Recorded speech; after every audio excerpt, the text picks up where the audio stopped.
Hello and welcome to Journeys. This is a space for raw, honest conversations about the stories that shape us. And today I'm joined by Katie and we're going to be exploring her journey to becoming a mother for the first time. So Katie, I'd love to bring you right back to the beginning. And if you could, I'd love if you would share who you were before you became Katie the mother. Suppose if we were bringing it back to 2023, early 2024, I was living in Tipperary with my partner and our dogs. We'd been renting for 5 years, I think, at that point. Life had kind of plateaued a little bit, and we knew we were looking for something different, a bit of change, but a pregnancy wasn't the change that we were thinking of at the time. We were considering a move to Sweden for my partner's job. We were kind of exploring that at the time, and then Lua was created, and settling in Ireland kind of became more on the cards, and somehow that became Wexford. We'd no relations in Wexford, no connection to Wexford. We just knew we wanted to live by the sea and near the beach for our dogs. And a house came up that we could afford, and yeah, we ended up in Wexford. I suppose on a more personal level, when you ask the question of tell me about you or who you are, I guess my identity, I feel, kind of ebbs and flows, and it's hard to kind of nail that down. But I guess at that time, let's say 23, 24, early 2024, I probably was at a point where I had done a lot of self-development, a lot of therapy, and really valued my time and invested a lot in myself.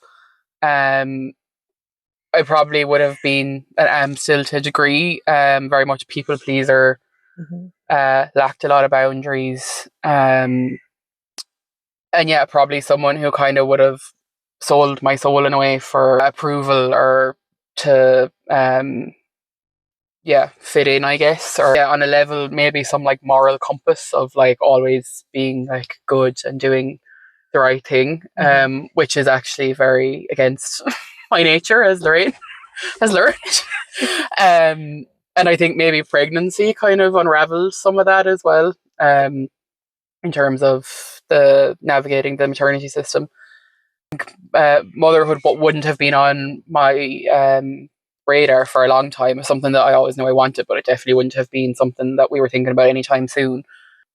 A very different person in lots of ways. But yeah, that's probably the core bits anyway. Yeah. And you mentioned the maternity system there. Do you want to tell me a little bit more about that? Like when you found out you were pregnant, what next? What happened next? Like I said, I always knew I wanted to be a mother. And although I was saying it was so far away, we were kind of thinking, oh, maybe another 5 years or more. Yeah. That was a big shock. Yeah. I still was very invested in the maternity system, and I followed a lot of doulas. It was something that I would have been very passionate about. Like I remember having debates with friends, and I had some friends that also would have been very passionate, that we would have had a lot of conversations with. I would have followed Pam at the time, Michelle, who was my doula, alongside Lorraine. And I knew going into it, if I was to have a baby, I knew I wanted to be supported by a doula. But I think I went into the pregnancy probably very fearful of the maternity system, and birth to me wasn't scary. Birth to me, which probably sounds kind of bizarre, but it was this like really natural, beautiful thing, and it could be that. And I know I really wanted that. I saw the maternity system as a barrier to that. Okay. Maybe I'm very narrow viewed on that to a degree, but I definitely went into it kind of being a lot more fearful of the system I was going into than I was of birth itself and of motherhood itself. And maybe a bit detached from the fact that I was going to be a mother as well, or a little bit dissociated from that, because actually the anxiety that the system brought on me was so much greater that it kind of took from everything else. And was there something that made you so fearful of the system? I actually haven't thought about that, but just as you said it, I was like, my own mother had 3 incredibly traumatic births, where there was huge neglect. Like, she was very lucky she didn't die. My aunt, who be my mom's only sister, also incredibly traumatic births, with a lot of negligence. And I think across the board, I only knew of people who had had negative experiences, traumatic experiences, and everyone around me was being induced or having emergency cesareans. Like, it was so rare. I actually can't remember really hearing of people where that wasn't the case, which was very alarming. And there probably was that fear instilled in me from, I guess, the generational piece of the women in my family. And yeah, just that a lot of the language used around birth was kind of alarming to me, and felt like there was very little choice, which I think is probably something that I just immediately like shrivel at the like, I need to be, which is probably again my own stuff, but I need to have a sense of control. And I just, and with birth, it's, I know obviously you're trying to surrender, but the feeling of maybe I don't even have the power to surrender because that's going to be taken, is a big thing. But yeah, I was going into it kind of expecting the worst and expecting I'm going to be told, you can't do this, you can't do that, you have to do this, you're going to be induced, all the worst things are going to happen, and you'll probably end up in emergency cesarean, and you'll probably leave really traumatized. And I'm someone with a lot of anxiety anyway, and kind of felt like, oh, I'm going to be at risk of someone who's going to be at risk of postnatal depression or postnatal anxiety, and really felt that if I had a traumatic birth, then that was almost concrete in my brain. I was like, oh, that's definitely going to happen. So I need to be like as prepared as much as possible to like fight off this system before going into it. Yeah. And what was your reality then when you did enter the system? So firstly, we kind of sat down, me and my partner, and it was a case of, I'm definitely getting a doula. And we actually couldn't afford it. We took out a loan. We were also trying to get a mortgage at the time. Like, it was not the wisest. Well, it was the wisest decision because I really needed it. But yeah, that was the first and foremost thing, was like, before I do anything, and I knew Michelle was Limerick and I was based in Tipperary, and I had read her book, and I was very much like, I knew I would connect with her. So straight away contacted Michelle. And before I even made a GP appointment or anything, I had met Michelle online and immediately was like, okay, I can actually breathe. Like, there's something there holding me up, kind of. So that was the first step, I guess. And then, I guess, for the context of how Lorraine ended up being my doula, was Michelle was on holidays and you were her backup, and I had Lua while you were on backup, so you were my doula. And we had kind of, when I came to meet you then as well, we had also discussed about that possibility of your birth being traumatic or being a negative experience, and about how you might feel in the postpartum. And we kind of made a postpartum plan, and I was part of that plan then as well. Yeah, which was always kind of, again, me kind of putting up, I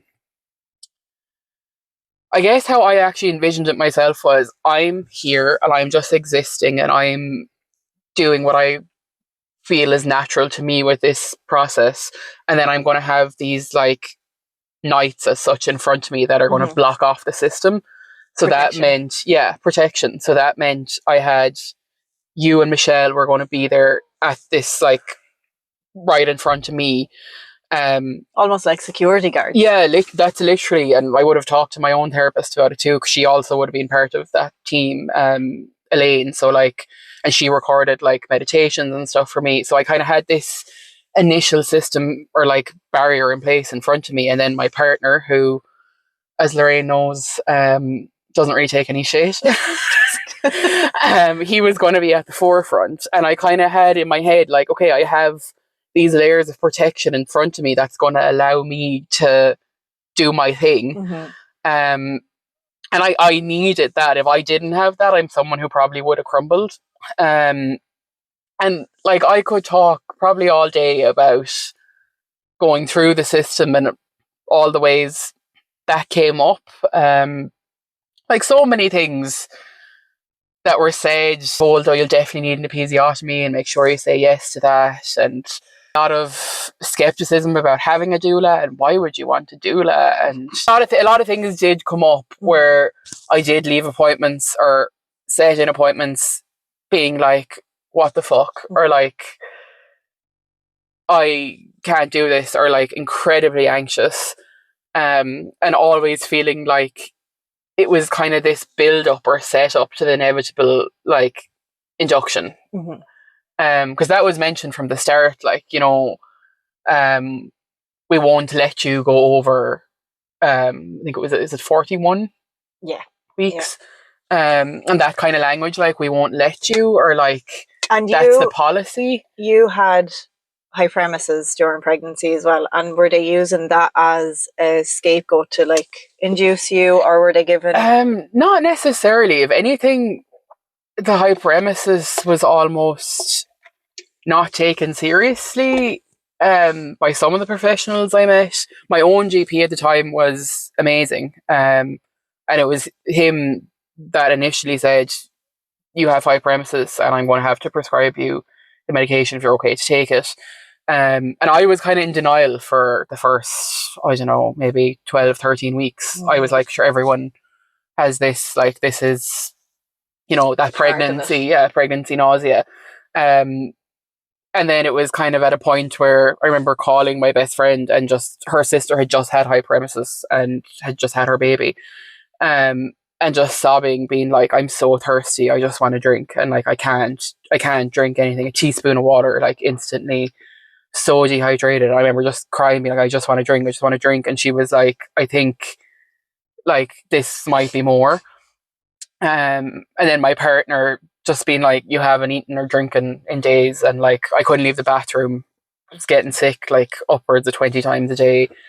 Couldn't leave the house. Couldn't work. I don't think anyone can actually really you can't really imagine it unless you've been in it, of how incredibly debilitating it is. But he my partner basically was like, we're going to have to go to the doctor, like, you can't keep going like this, it's kind of getting serious now. The doctor was like, you're going to end up spending your pregnancy in the hospital on a drip if we can't get something under control with it. So he prescribed me Caravan initially, which I would say was like a lifeline for me. Like, I still was sick probably 2 or 3 times a day, and I still felt nauseous all the time, but I was able to get like windows of time where I could keep something down, and I could like drink water again. So that was massive. But in terms of the care after that, you said you felt like you weren't taken seriously. Yeah, like I remember going to my next consultant appointment. I would have been in Clonmel at the time. And asking to be, basically, I don't know if it's changed now, but at the time Caravan was really expensive. I think it was it like, I don't know, was it like €90 or €80 a month or something? Yeah. And it could be covered under a scheme, or a certain amount of it could be covered under a government scheme, but it had to be prescribed by a consultant, and mine was prescribed by a GP at the time. And the first consultant that I met, she was like, oh, that's it's indigestion, like you need something for heartburn. And I was like, no, like, this is what I'm taking, like my GP has prescribed it, this is how much I'm getting sick, explain the symptoms. She was like, no. And she was like, Treylock, who my partner, was like, oh, it's hyperemesis. And she was like, didn't know what it was. What is hyperemesis? Never heard of it. And he was like explaining to her, and there was a bit of, I guess, tension. Tension, yeah, tension between the two of them. and she wouldn't prescribe it. Refused to believe that it was actually, she was like, that's nausea, like you get that with pregnancy and that's indigestion that's causing that or whatever. Wouldn't prescribe it. And then we asked to speak to a different consultant, and he came in and immediately just was like, oh yeah, that's hyperemesis, and signed off on and gave me the prescription. So pretty much straight away, those fears you had were now becoming a reality. Like, yeah, those fears of, I'm not going to be listened to. Now you're not being listened to. How did that So that was my first appointment with a consultant. It was my first appointment as such with the HSE outside of my GP. And I remember just leaving the appointment, bawling, crying, covered in vomit, because I vomited before I went in, vomited the whole way back in the car, and wet myself, because every time I'd vomit, I'd also wet myself, and just being like, I can't. But that's indigestion. Yeah. And being like, I cannot do another, I don't know how far I was at that stage, but whatever, many months, I was like, I cannot do this. And the experience was very like, this is setting the path forward for what I'm kind of going into. And there was, I don't want to paint it as like, oh, it's totally shit. Like, there was some really lovely people along the way as well. But it only takes one really shit experience to completely throw you. And especially when you're pregnant and you're so vulnerable. At this point, had you already kind of touched base with Michelle? Yeah. So I guess coming out of appointments, I would immediately contact Michelle. And it was almost like I'd go into the appointment, and whatever would come up that would like strike the fear of God in me, I would then just throw all that onto Michelle. And she would, like, you know, break it into little pieces and explain it, and always come back to, you actually have choice here. And like, you know, this appointment, we're just going to let that go now.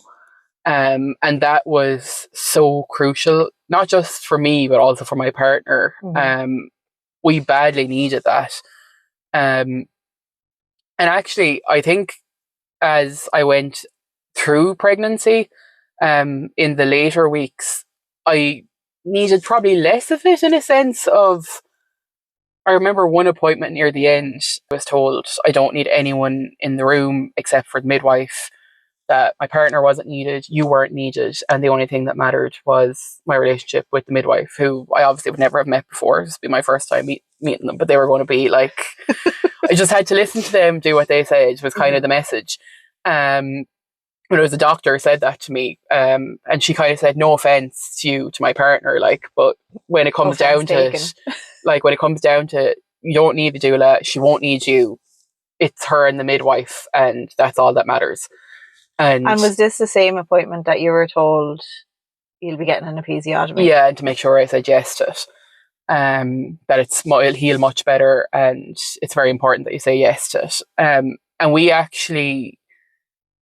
we came out of the appointment and we were laughing, which was like a complete turn of events from like first going into appointments and coming out crying. And like, that would have completely floored me in the earlier weeks, but at this stage I kind of felt like I had been equipped enough. I remember coming out and like just voice noting you, and like we were just like laughing about it, almost like, of like, it was almost like, that's actually so ridiculous, like, you're telling me that I don't need my partner with me as I give birth, like my absolute safety in the world, the father of my child, I don't need it. We were kind of like in disbelief, but did that happen? And kind of looking at each other like, and he was kind of looking at me like, did we both experience the same thing there? Like, yeah, you did.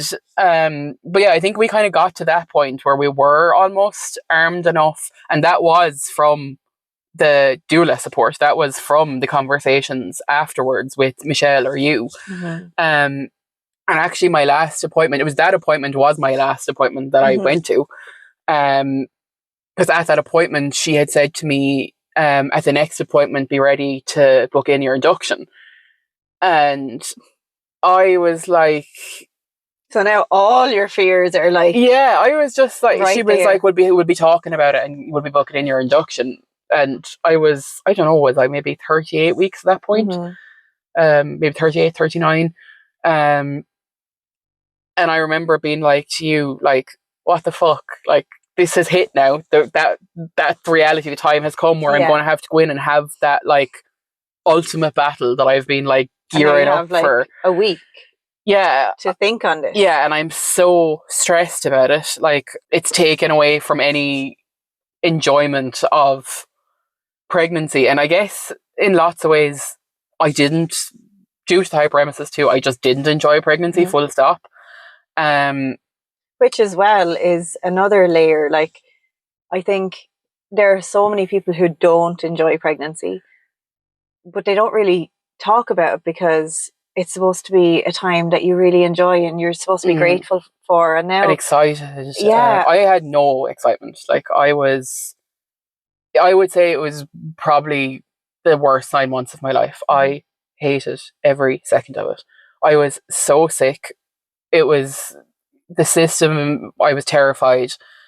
It was pure survival. I think I was actually very dissociated too, to the point where I was like, I didn't really believe that I was actually going to have a baby at the end of it. I actually think until Lua was born, I didn't, because I remember just seeing him being like, oh my God, like this beautiful thing, but like didn't really have that connection during pregnancy. And like I would have talked to him and like meditated and spoken to him, but I think he still was kind of like this very far away thing, or like this kind of thing in my meditation, rather than this is actually a real being. So tell me about that week then. So there was that appointment, and I kind of spoke to you after that, where you were like, you know, the upcoming appointment, where I was going to be discussing booking in my induction.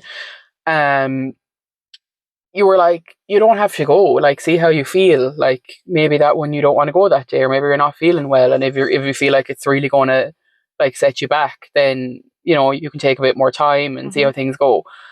And I remember just being like, oh yeah, actually, I am actually an adult with my own like say and authority over myself and my choices, and actually I don't have to go.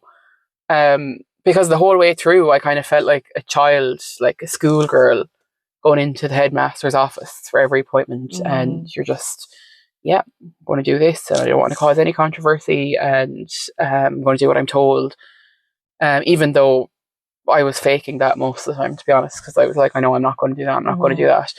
And I think from where I was looking, I remember that week so vividly. Like, your stress levels just kept increasing and increasing and increasing, and you were getting more and more anxious.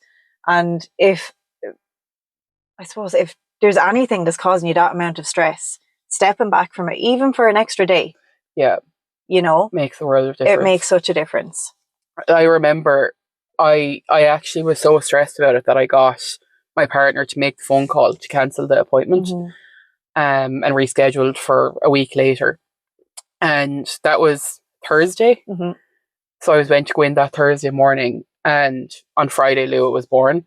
And I am convinced, and might sound wacky, I don't know, but I am convinced that after that phone call was made, my body went, oh my God. Of course. You're carrying so now you much can give birth if you want, because you're relaxed. Yeah. Like, my shoulders dropped, and just this feeling of like, oh my God, I'm not going in to book in my induction tomorrow, and that I don't want to have, and there's no medical reason for, aside from being 41 weeks, which my dates were wrong anyway, because we knew our conception date. TMI. But never. Like, I knew, like, yeah, once that feeling, just, I actually enjoyed the next 24 hours. And we had made like a vision board at home about what, it was either you or Michelle had said to me, you know, if that's something that you feel like doing, it's a really good idea. We kind of manifested what the time leading up to birth would look like. And for me, like I'd put a picture of Cullenstown Beach on it, and I was like, oh, I'd love to go for a walk on Cullenstown Beach, and I'm going to have an iced chai latte. This is what we're going to have for breakfast that morning, and then we're going to get a Thai takeaway, and I'm going to get chicken and cashew nuts, and I'm going to have a really nice hot shower, and I'm going to like cuddle with the dogs. And I had like a picture of our bedroom window with the sunset on it, that like looks out onto the field, and I had like this whole kind of day set up of what I thought early labor, or like the lead up to labor, would look like for me. And I had it on my wall. This was like weeks before. I hadn't really thought about it as such, but it was there. And basically that day was pretty much exactly that. Like the lead up to it was exactly that. Went for the walk in Cullenstown, and it wasn't a conscious thing where I didn't think about it as like I'm going to give birth anytime soon. For me, I was like, I had no inkling towards it. It was like, oh, I probably will have to face the appointment next week, but right now I don't have to think about it. I can just relax. Yeah, I do genuinely believe my body was like, oh, you can actually just live your life now for a little bit, and like, you know, not be thinking about pregnancy and birth all the time. And I think my body was like, oh, this is it now. You're nice and relaxed. Off you go. And I do think if I had gone to that appointment, I don't think it would have happened that way. And I really wanted a spontaneous labor, and I really wanted a natural birth. And I don't say that in like any way like, oh, that's best or anything. Like I think everybody totally whatever you want is what's best for you, and that's just what I wanted. And Michelle kind of had a conversation with me about like, so did you actually, if I'm correct, about you know, and what if that doesn't happen? What's, you know, our next, your plan B and your plan C. Yeah. And for me it was like, okay, well, if I've given myself the tools for that to happen and it doesn't happen, then that wasn't what was meant to be, and that's not what the universe intended for me, and I'm okay with that.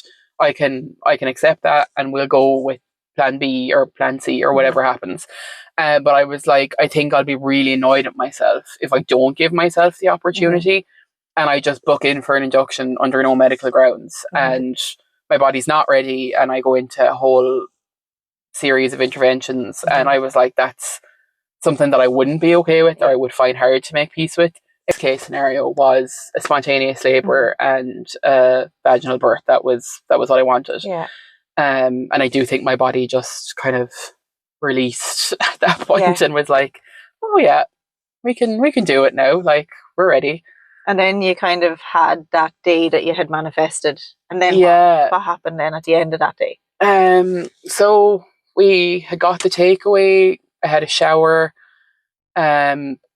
And I laid down in bed. My Treylock was downstairs on his headset talking to his brothers, and I just got like a twinge, and I was kind of like, oh yeah, that's probably like Braxton Hicks or whatever. And then I got like another one, and I was like, Jesus, I haven't felt that before.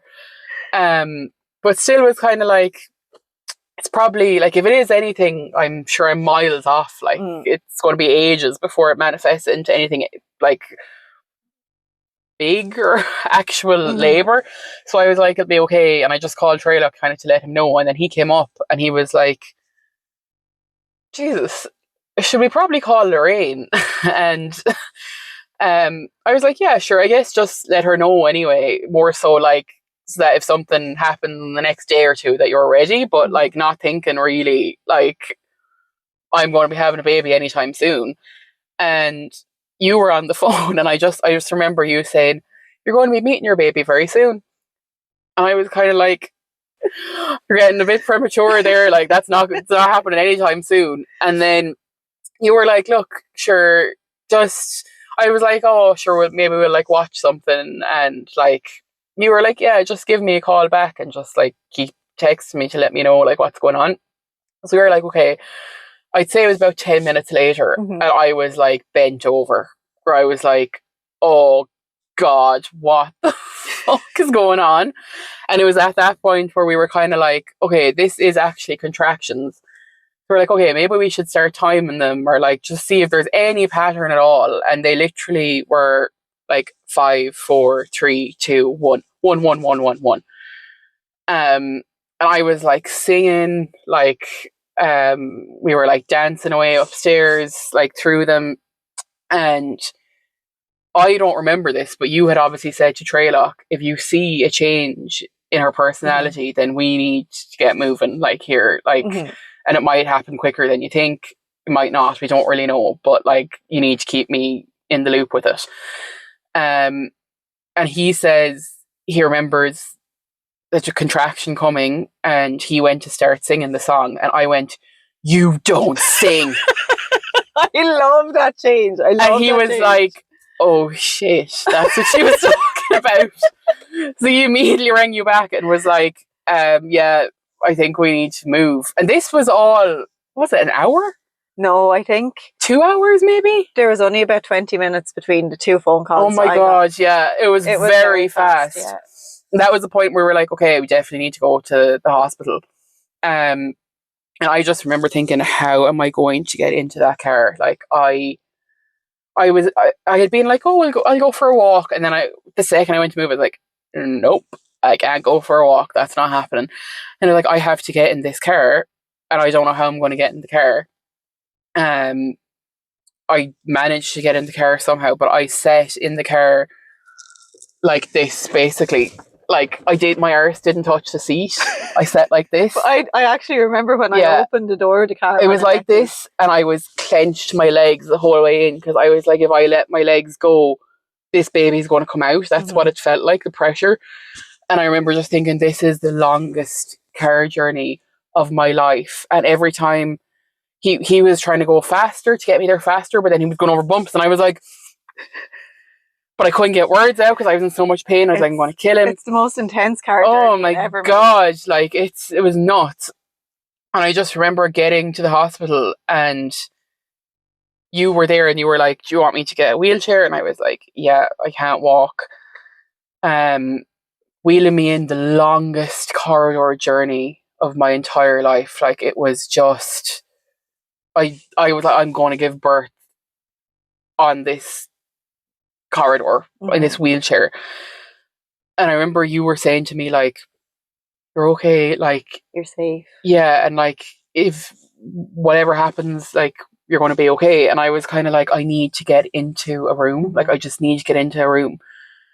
And I suppose we got to the kind of check-in area, would you call it, reception, and of course we'd left the file in the car. So Treylock had to race back out to the car and get back in, so I had to wait for that before anyone could actually even communicate with me or speak to me. And then I think quickly enough we got a room in the labour ward at that point. And I just remember you saying to me, actually I remember at the check-in desk you speaking to a midwife or someone that you knew, I don't know, I can't remember, and you let go of my hand for a second, and I remember being like, where the fuck is that hand? And I was like, Lorraine. I remember just grabbing it and being like, you better fucking not let go again. It was literally like a second, like, and then I remember, I always remember repeatedly you saying, like, relax your jaw, like, drop your jaw, drop your shoulders. And I think maybe, well, I know you knew what level I was at and how close I was. I was going through transition. I was ready to give birth to this baby, but I think maybe because I wasn't like screaming, I was just like breathing with you, and I was really in that zone, that maybe it wasn't apparent of how far along I was. I don't know if you would agree with that or not, but I was ready for this baby to come out. And essentially, I suppose what happened was that wasn't really believed. Which, yeah, was, I guess, ultimately resulted in Lua being born onto the floor. And how that came about was basically the midwife was insistent that I would get on my back on the bed for the checks, including vaginal check and continuous monitoring, which not only did I not want that, that was in my plan, I didn't want that. We had discussed that. But I actually physically was not able, like I physically could not get up onto the bed. And there was no way I could get on my back. Like I just couldn't. Everything in me was like, no, you can't do it. And essentially, care was kind of refused, based on the fact that I wouldn't comply with that. And Treylock was very firm in that, like, I don't consent to it, I can't do it, and it's not going to happen. And we were basically told, well, there's nothing we can do for you if you don't go up and have the checks and like get up on the bed. I asked for gas and air, was refused that, unless again I complied. So I think eventually I kind of said I'll try and stand. But also this was all in the space of minutes, really. Yeah. Like maximum 10 minutes. Yeah. And you were on the toilet and you had verbalized that my baby is there. Yeah, baby's coming, yeah. Which I think you probably knew even just looking at me, but well, I mean, when I met you outside the hospital, you were hanging on in the car and you said, I'm holding the baby in. Yeah. So like, I believe when a woman tells me that. So yeah, and I think it was just that. You know what's actually really kind of sickening about it is I went in armored, so I had a very clear idea of what I wanted, and I was able to say nope, can't do it. I actually remember at one point being like, "Gee, I'm not fucking getting on that bed. Like I literally can't." And I had you and I had Treylock, who was like so amazing and so well informed and so equipped, and he's a really great advocate, like full stop. And he said multiple times, like very clearly, no, she's not doing that. She has said she doesn't consent it and she can't get up on the bed. And it was just completely ignored. I actually remember being told, I was told to go for a walk. I was like, I can't walk. Like if I get up, this baby is coming. And I guess, I essentially tried to get up, and the second I got up, Lua just burst out with the waters.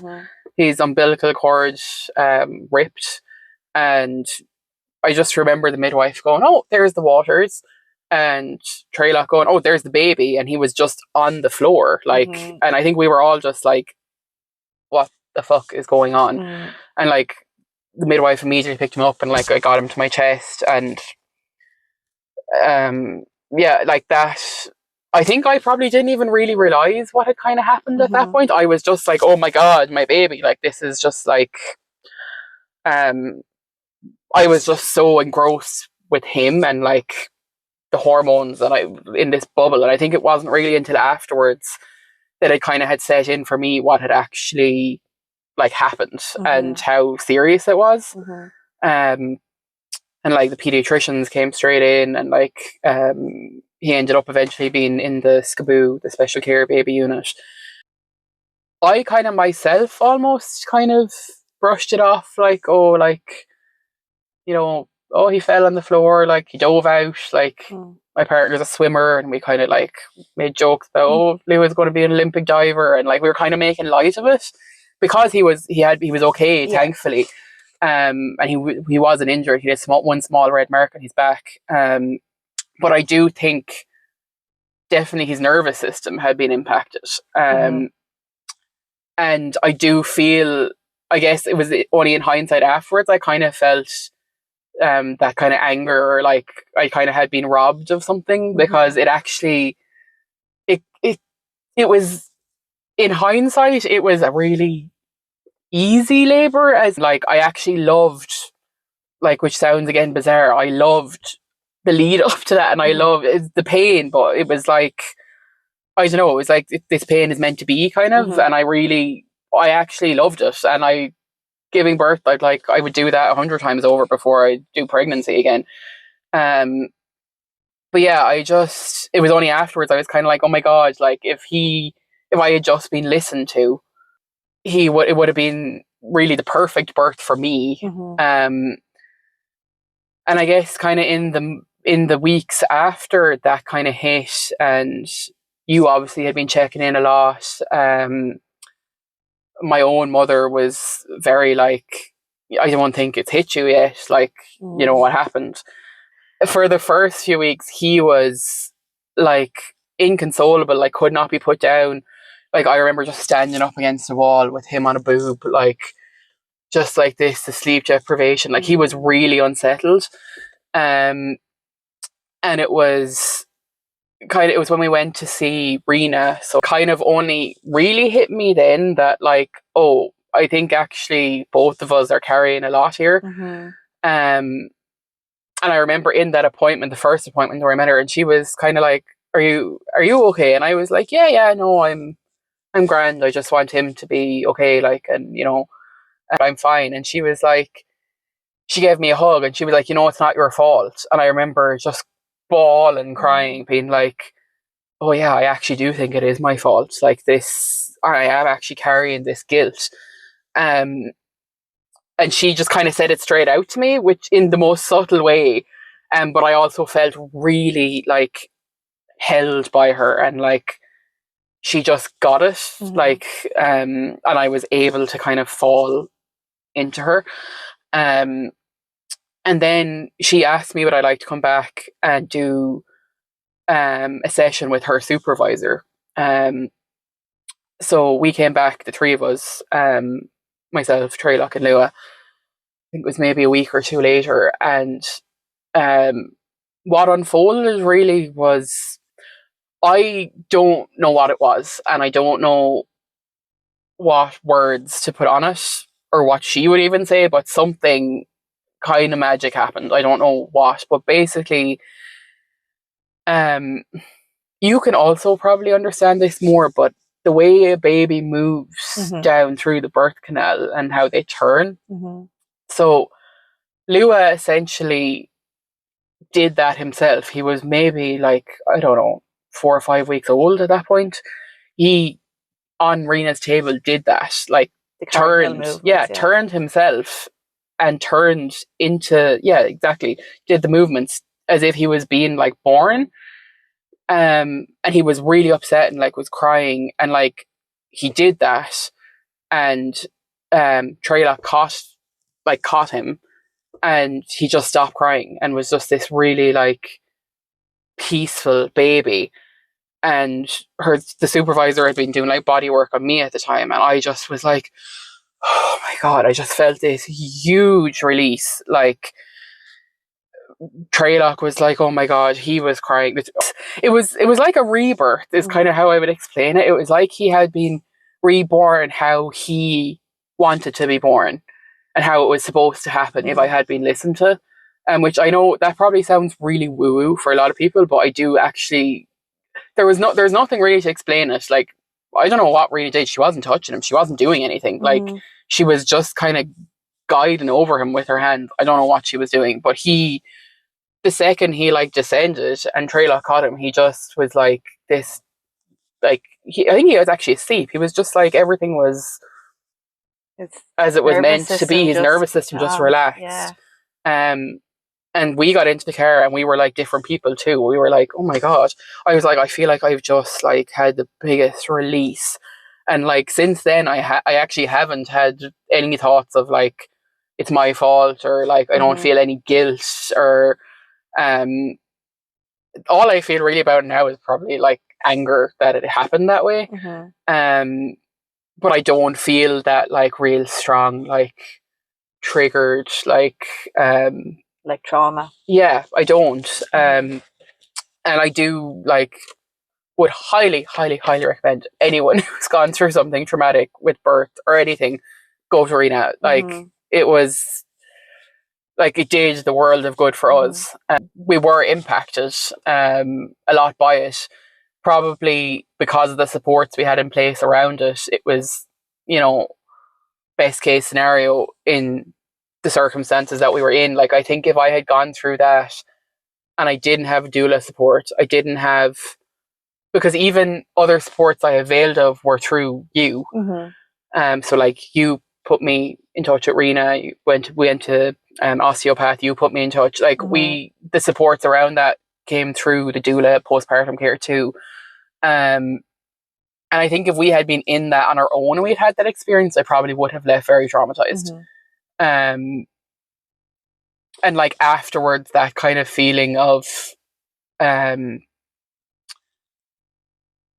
just being really held in it, like it really does make all the difference. And even though you had those supports in place at one of your appointments, you were told you don't need them. Yeah.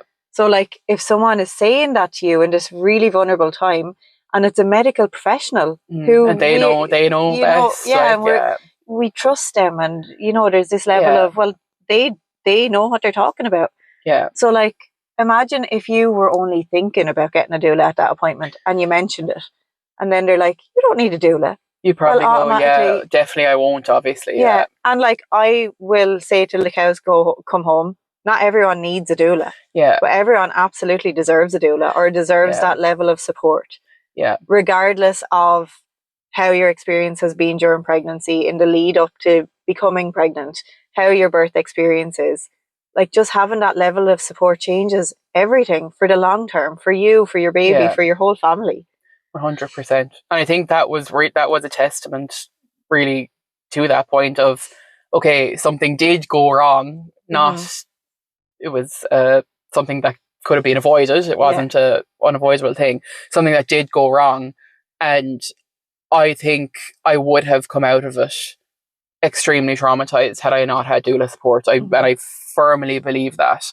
And something in me knew that as well, because there was a reason why I was going into it so armored. I was like, I'm going to need all this protection in place, and I did, and it did make the world of difference. So, like, if there was one thing I would say to people going into the system is like, get the support early, and like and I don't mean that in like a fear mongering way. No, not at all. I just mean it in have the support, because no matter what, you need the support. Even if your experience is like life transition, even if your experience with the medical system is like wonderful and like you have the best,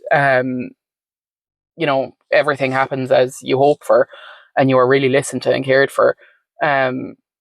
Literally, just that life transition in itself, you need that support. Like that's huge, and not just postpartum, like throughout pregnancy. Like for me,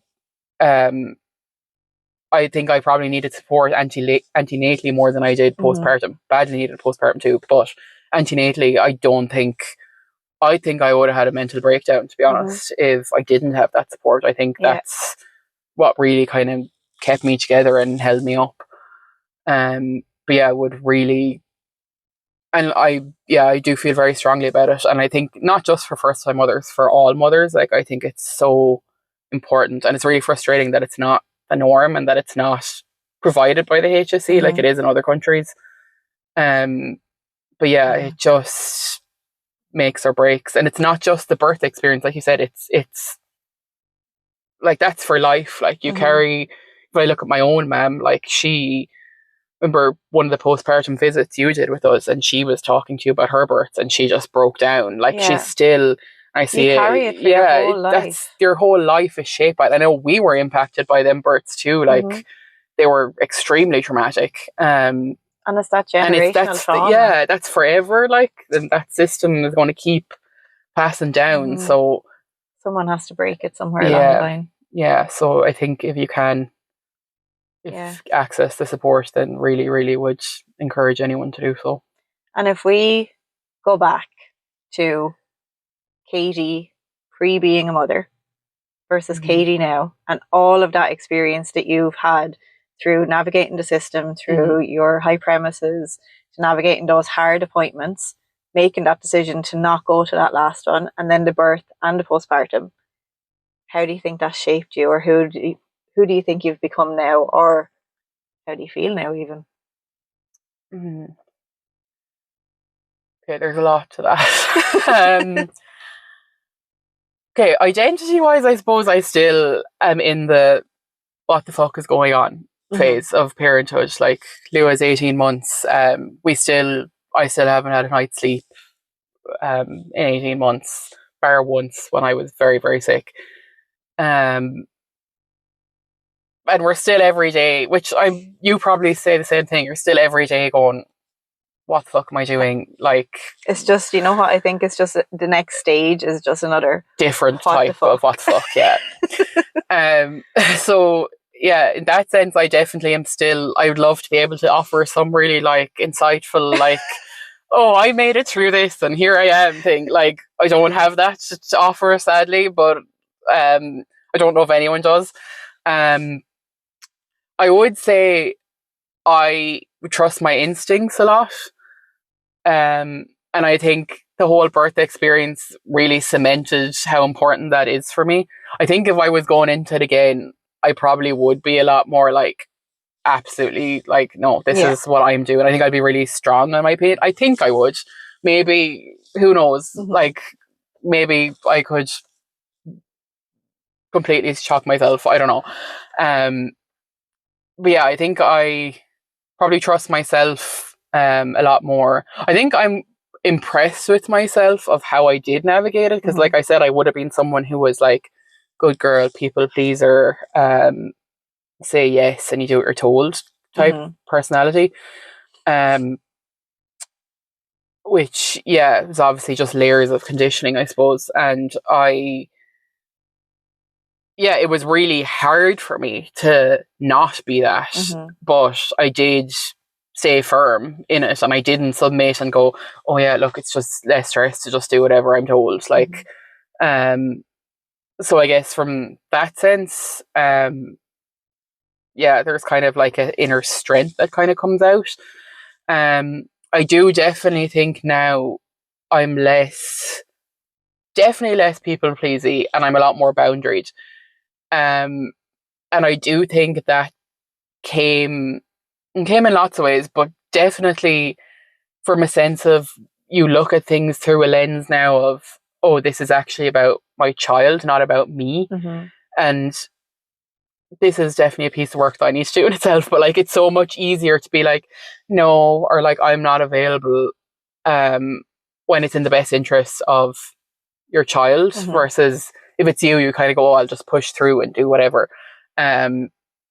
Versus, I don't have the same guilt, I suppose, as to not always being available or showing up. I was someone who was always on the end of the phone, and like always, you know,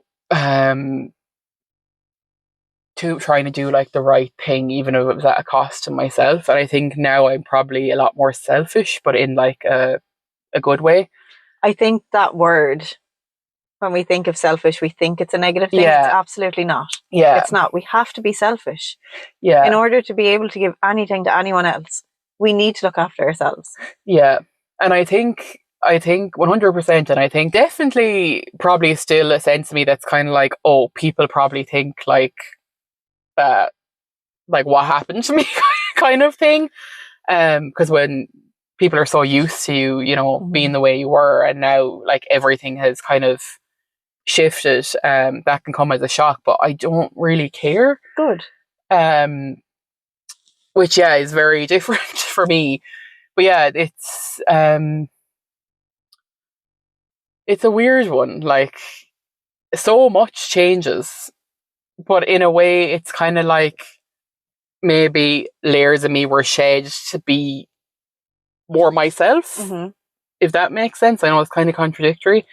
But yeah, I'd say I'm probably stronger in like my decisions now too, and like how I live my life, and more accepting of the person that I am. With like parenting, like I've always felt very strong in my decisions, like co-sleeping and breastfeeding, or just different parenting decisions that you have to make. I've always felt quite strong in them, even though there's always been like opinions, or you know, which there always will be.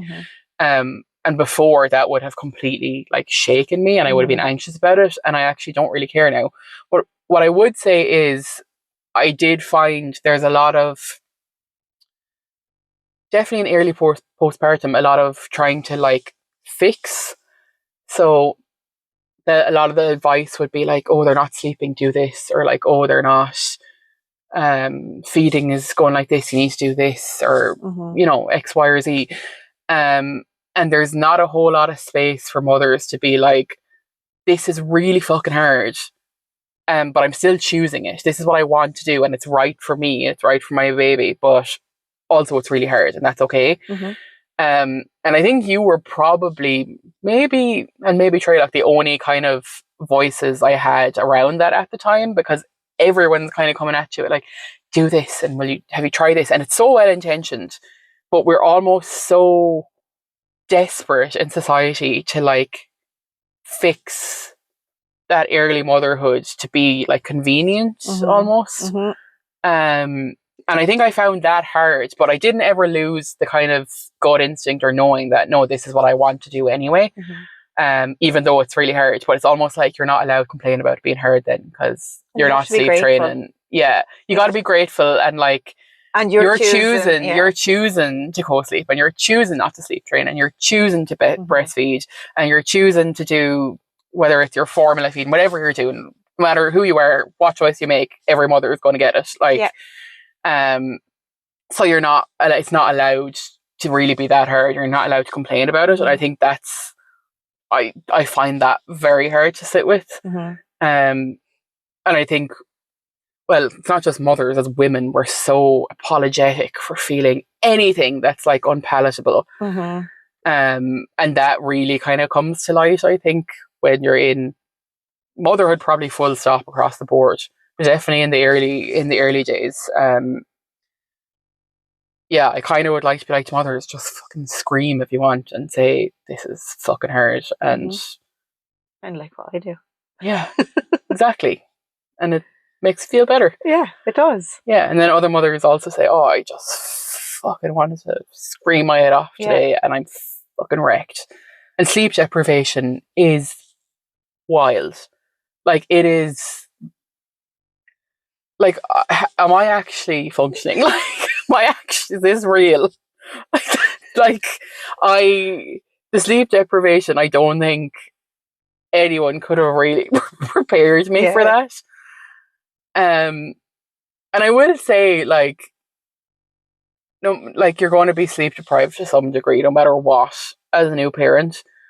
But if you have a child that really doesn't like to sleep, like Lua or like Reagan, or just wants to wake a lot, like, your experience is going to be different too. And like, it's okay to be like, actually, this is the season that I'm in right now, and it's also okay to say, I don't like this, and this is really hard. Yeah, really, really hard. And I think give yourself some allowances, because there's been so many things that I've been like, oh, love to do this now, or like, oh, I should be doing more of this, or you've been kind of like, well, you know, you actually don't really sleep, so maybe that's a bit of a high expectation. And then I have to kind of go, oh yeah, actually, I haven't slept in 18 months, so like, also, don't want to terrify anyone, there is windows of sleep.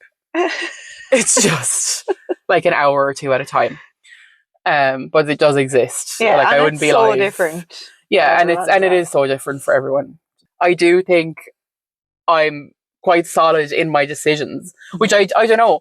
I've never been someone who's been like solid in my decisions. I've always been full of self-doubt, and always been, I guess, just an anxious being. And with parenting, it kind of has been, while it's so fucking hard at times, there is something natural about it, with trusting your instincts of like, this actually just feels right to me. And I think I've been quite, I guess, when we talked about identity, that in itself like has kind of strengthened my identity, in that I feel very solid and secure in my role as a mother, kind of like, oh, this is where I'm meant to be, and like, this is part of my identity, not my entire identity, but that's okay.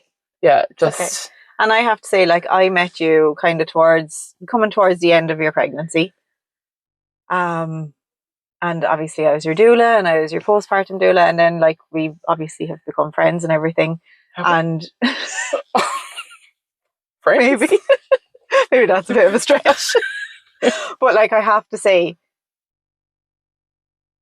the person I know in you, the way I look at you, is that you're a very strong person. and that you've got like such a huge sense of social justice as well. And I haven't seen that. Yes, you still are a bit of a people pleaser, but like I haven't seen the side of you pre-motherhood. Yeah. And when I think of you, I'm like, no, Katie's strong. And like, solid. So like, I think you should be so extremely proud of yourself for that. Thank you. Yeah, no, like, sorry, it's very awkward when people come to, but like, there has been a big transition there for me, and like, it is something that, like, you know, I have reflected on, and like me and Trey, like we talked about, like, I do feel stronger in myself, and I think maybe that's something that motherhood does bring. It makes you so vulnerable in so many ways, but it also makes you so strong in so many other ways. And I guess we need both of them. And when you're faced with the obstacles that you were faced with from pretty much the beginning of your pregnancy, the whole way through, like that can make or break you. Yeah. And like, correct me if I'm wrong, but I feel like it has made you. Yeah, no, 100%. Like, as hard as it was at the time, like it strengthened you as a person, and that's like such an incredible achievement. No, it had, and I do genuinely think that was down to the foundations that I had set up around me. And I'm not like putting all the credit on Ollie, but like, because I obviously put foundations in place. But like, it is, and I knew that. I knew for me that was going to be the case. I knew, and I've kind of been like that throughout my life. I'm very like, right, what is the worst case scenario here? What is the best case scenario here? And how do we put as many tools in place so that we can get closest to the best case scenario? But that's an incredible trait to have. Yeah, and like, I think that's a life-saving trait, really. It is. Like, I think that's your life raft, because if you don't have it, like, if you're someone who struggles with mental health, like, that can suck you down the drain. And for me, and like I said, I was really terrified, like, oh, I'm probably going to be someone that gets postnatal depression. I have a history of anxiety. Like, there's a history of postnatal depression in my family. I was like, oh, I'm probably, it's inevitable. And like, I didn't. Yeah. Like, I actually... That was one of the first conversations we had. Yeah, I was like, really, like, this is, like, you need to know, like, this, and you need to be prepared for a big dip in my mental health, and like what your role is going to look like in that. And it didn't. I actually probably thrived in lots of ways, which also is probably hopeful to people that are like, oh my God, motherhood is so terrifying, and like, it's going to break me. But like, you know, that's not true. And it's again that balance of everything is a season, and everything is going to ebb and flow. And I think as well, something that, well, I guess I always try to live this way, but you know, it doesn't always happen. But like, trying to just surrender to what is and the season that you're in, rather than fighting against it and resisting, is always going to bring some level of ease. So like, even with the sleep, like, just kind of surrendering that actually, you know what, this is a season, and it's not actually going to help me to, you know, really fight this. I kind of just have to go, okay, this is really hard, and this is the help I need, but it's not going to be forever. Yeah. And you probably need to hear that. I don't know, I'd say if I had €1 for every time I asked you, when is Luke going to sleep? When did Reagan sleep? At exactly what age did she sleep for this amount of time? I'd be loaded, like. So I think you need other voices around you too that are kind of going. You need just that reminder of. Yeah, and like, eventually it will be okay. Yeah, and other people that get it. Like, you need to be with other people that get it. That actually is so massive, that community piece. Like, in early motherhood, oh my God, like, how isolating it would be if you don't have that, which is again where that like doula support comes in. But like, it comes in so many places too. Like, we had only just moved to Wexford, and our next door neighbours are like a young couple, young kids too, and they were also, and still are, like a huge support for us, where they kind of go, like Steph would say to me, yeah, like, that's normal, and like, I experienced that too, and oh, it's really hard. Like, but she'd never try to fix, or she'd never suggest. She would just get it, and like, that having those voices and like having like the mama village that you've set up, like just a message in the end, the end of it, someone else that's going through whatever you're going through, or has gone through and has come out and like says, you know, it's really fucking hard, but like it does actually get better, like it does end. That is like massive. And if you don't have that, that is incredibly isolating. So that's probably something that you really need to be thinking about early in pregnancy too, is like who that community is going to be. And like I was 27, 27 when I had Lua. A lot of my friends haven't had babies yet, and like I didn't have that community of mothers really until I moved to Wexford.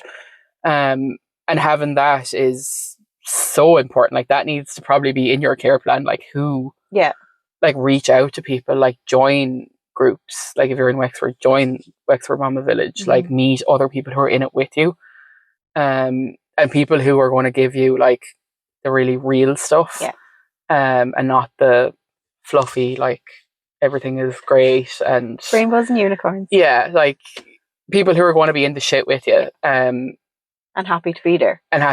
Yeah, I think that's really, really fundamental. Yeah, amazing.